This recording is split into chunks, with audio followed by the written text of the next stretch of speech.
So this is the park we were telling you about, Sweet Robin. Park 7, Uyghur World.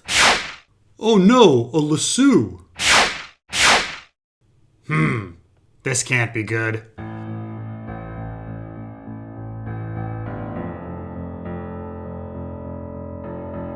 And we open with Bernard, or whoever this non-glasses-wearing imposter host is. Carl Strand's team has retaken the Mesa, but something seems suspicious. This security guy seems to be wielding a knife, implying that his gun was taken from him. And he's not rotten either, even by Westworld standards. Since we previously saw Bernard in the control room in a flashback shooting a gun, it seems that there was a second battle for the control room where some shenanigans happened. Plus, later in this episode, Dolores does say that she's going to go to the Mesa. We then find out that Strand's team is systematically gathering the hosts and analyzing their data. They're skimming the hosts out of the lake and draining the lake. Costa then tells us something disturbing. 1/3 of the hosts' brains are brand new, making us wonder where 1/3 of the hosts have actually gone. Escaped? New bodies? Additionally, the host backup systems have been destroyed, making these escaped hosts all mortal, I suppose. Strand, though, completely misses the point and is simply upset that 1/3 of the IP has been lost. Strand does tell us that supposed Bernard did tell him a story about what happened, but we've not been told what that story was. It better be good. We also see Teddy's dead body, but we aren't sure if his brain is in there or not. We then go back 2 weeks to find Maeve's crew being attacked by a samurai named Musashi, and his crew proceeds to lasso Maeve's crew. Don't you mean lasso?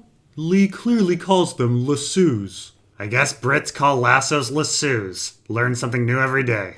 Anyway, we're never told why Musashi crossed over into the Westworld Klondike narrative, or if they were even in the Klondike narrative to begin with. And more importantly, we're never told why Musashi would bother kidnapping Maeve's crew. Did they provide a function? Is this part of a narrative? If so, how? Musashi is killing cops and wants to steal a safe. Why would Musashi keep Maeve's crew alive instead of just killing them? Was it for the 3 seconds they were used as human shields? So Maeve's Jedi mind trick doesn't work on Musashi, so they put a piece of cloth over her mouth and that prevents her from talking for some reason.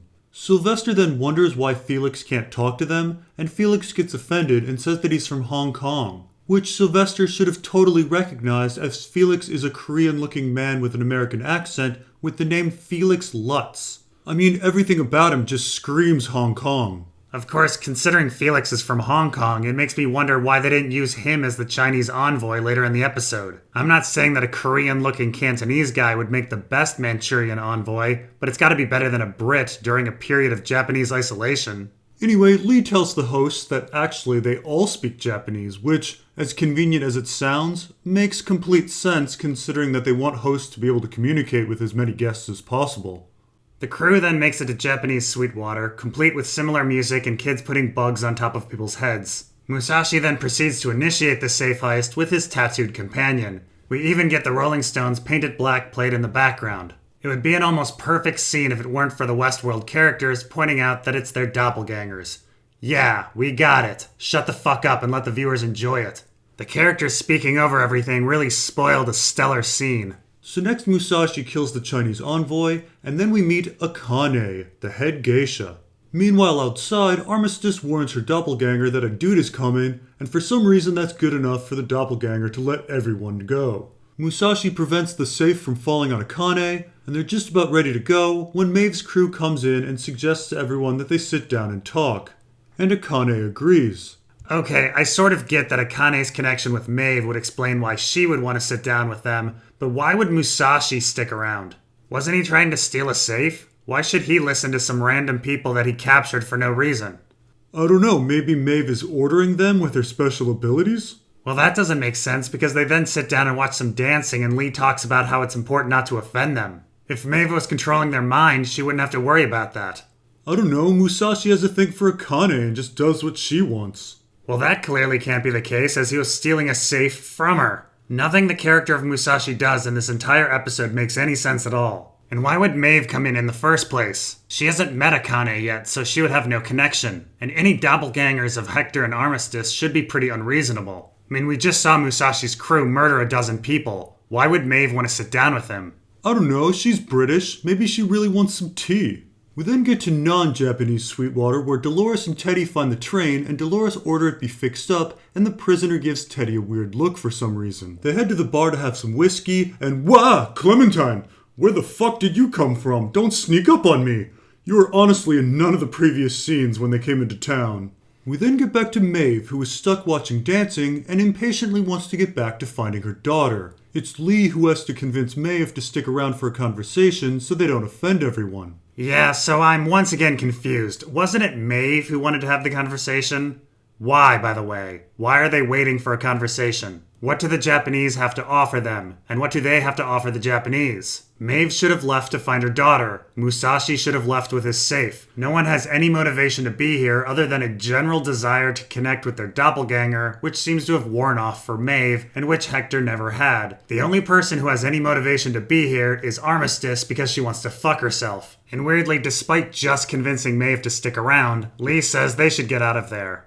Yes, you should. You have no reason to be here. You were kidnapped for no reason, were freed for no reason, and now are lingering for no reason. Luckily, something resembling a plot, sort of, walks through the door. The Shogun's assistant comes in and wants to buy Akane's daughter. Permanently.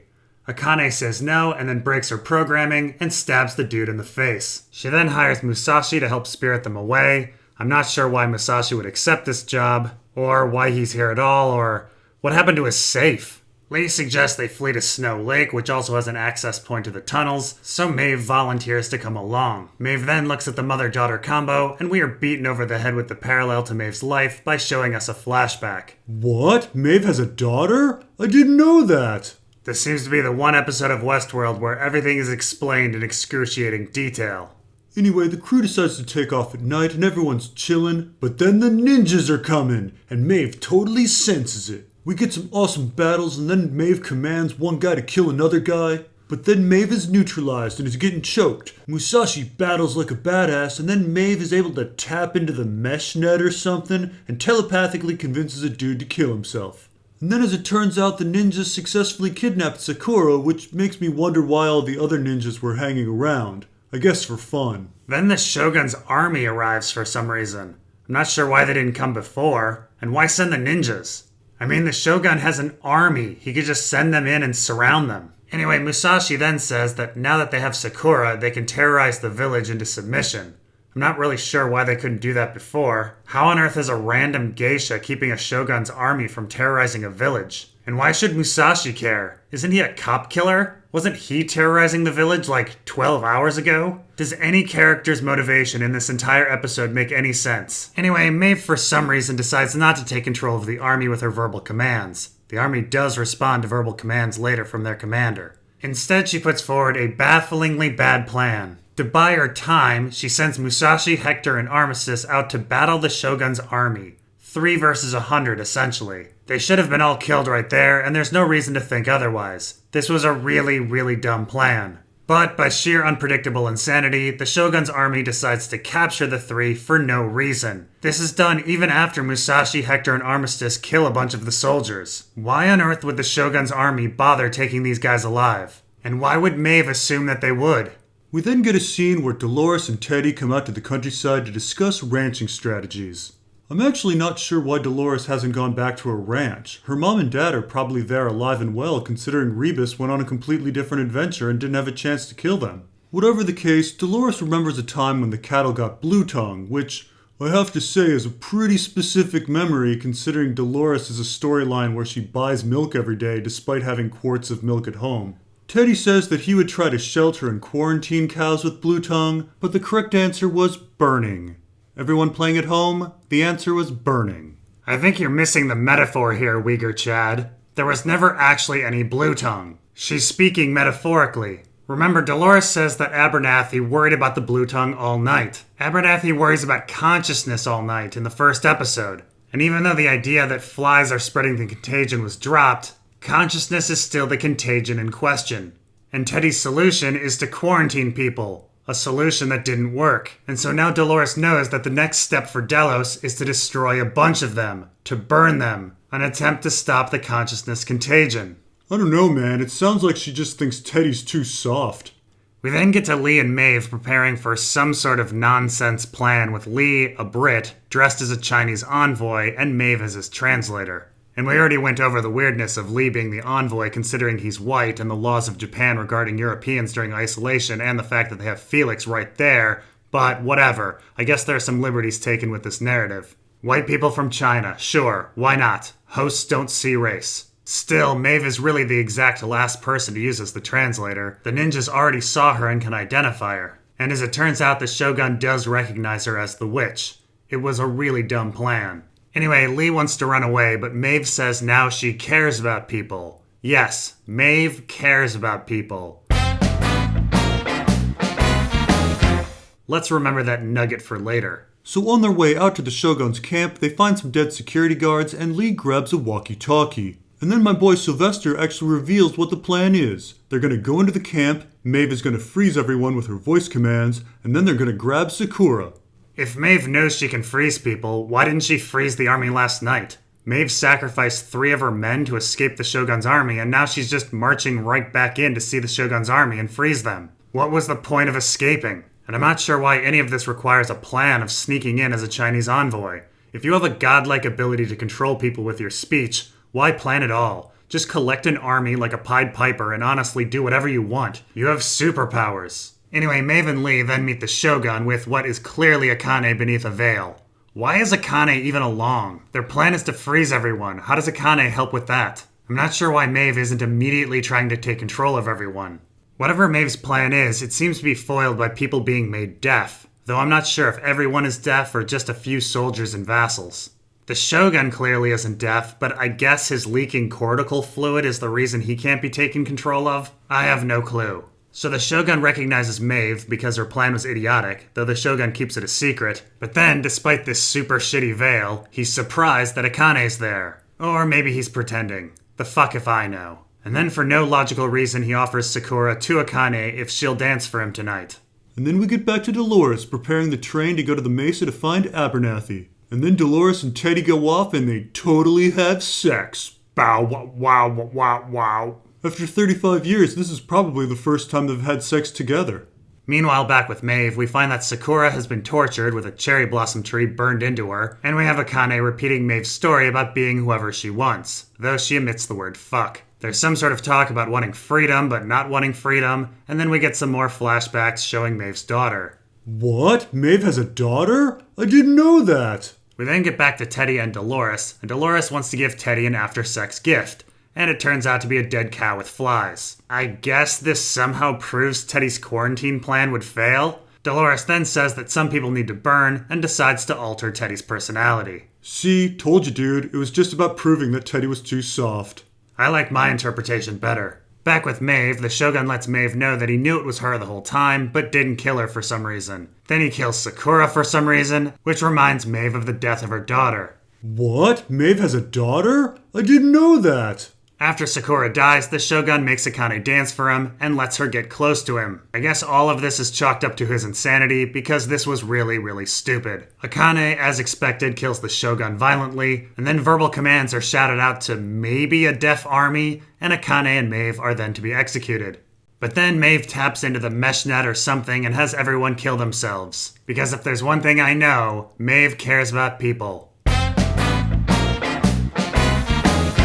I mean, I imagine Maeve could have just frozen them all, or had them lie down, or had them join her, but no. Violent deaths for hundreds. I mean, it's not like any of those soldiers have daughters. So another army that was in the woods for some reason comes charging in for some reason, and Maeve grabs a samurai sword for some reason. That's right, if you have the telepathic ability to control people like a god, you definitely need a samurai sword. And that's what happened in Shogun World. A bunch of stuff that had no bearing on the central plot.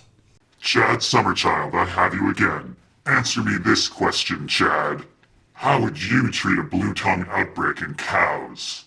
Well, simple husbandry changes and practical midge control measures may help break the livestock infection cycle. Housing livestock during times of maximum midge activity, that is from dusk till dawn, may lead significantly to reduced biting rates. Similarly, protecting livestock shelters with fine mesh netting or coarse material impregnated with insecticide will reduce contact with the midges. Additionally, identifying midge breeding grounds and breaking the breeding cycle will significantly reduce local midge populations. Filling in or draining damp areas will help dry up breeding sites. Dung heaps or slurry pits should be covered or removed.